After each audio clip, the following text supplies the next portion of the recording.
আসসালামু আলাইকুম রহমতুল্লাহ বারাকাতু। আজকে আমাদের সমাজে কিছু নামধারী মুসলমানের উদ্দেশ্যে কিছু কথা বলতে চাই। যে গেছে বৃহস্পতিবার দিন না বুধবার দিন এক হিন্দু ভাইকে পুড়িয়ে মারা হয়েছে, যে আমার রাসূলকে নিয়ে কটূক্তি করেছে। অবশ্যই তার অপরাধ। সে বিশ্বনবী হজরত মোহাম্মদ সাল্লাল্লাহু আলাইহি সাল্লামকে নিয়ে কটূক্তি করেছে, তার অবশ্যই অপরাধ। তাকে শাস্তি পাইতে হবে, দুনিয়াতেও পাবে আখিরাতেও পাবে।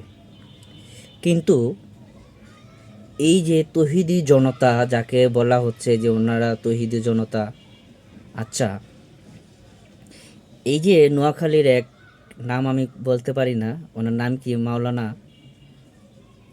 যে হয়তো অনেকজন বলতে পারেন যে এত বড় মাওলানার নাম জানে না।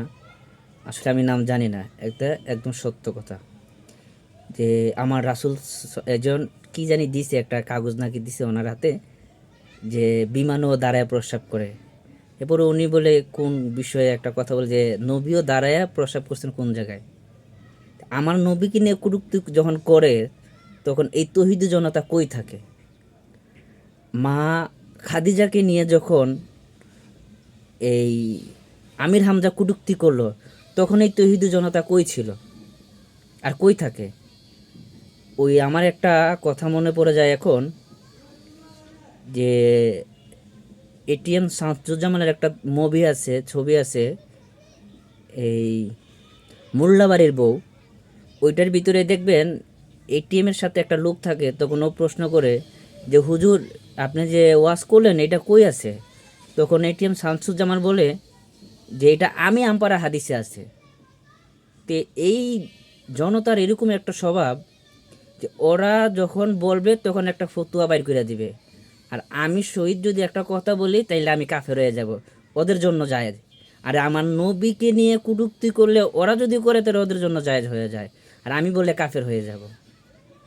আল্লাহ মাফ করুক, কখনো যেন আমার নবী এবং নবীর আওলাদকে নিয়ে যেন কখনো আমি কটূক্তি না করি। কারণ যার জন্য সব কিছু বানানো হয়েছে তাকে নিয়ে কীভাবে কটূক্তি করব? আর আমার কথাটা হইলে গা, এই যে হিন্দু লোকটা যে যাই বলছে, আসলে এখনো কেউ জানে না আসলে ওই লোকটা কি বলছে। তাকে পুড়িয়ে মারা হয়েছে, জানেই না যে কি বলছে।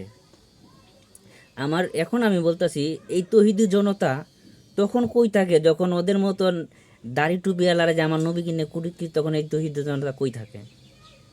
হ্যাঁ, এরপরে এই যে কিছুদিন আগে বাউল আবুল সরকার আমার আল্লাহকে নিয়ে কিছু কথা বলছে, অবশ্যই তার অন্যায় হয়েছে।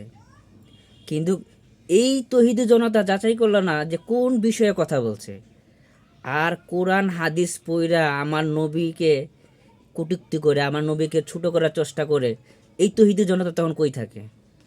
তৌহিদি জনতার মানি বুঝে ওরা ওরা যে তৌহিদি জনতার নাম দিছে। আজকে আমি যে কথাটা বলছি না, কালকে দেখবেন আমার বিরুদ্ধে ওরা এক একটা জিনিস বের করে দেবে। কিন্তু না, আগে জ্ঞান খাটাইতে হইবে। ইসলামে কি আছে? আমি তো ইসলামের বিষয়ে কিছুই জানি না।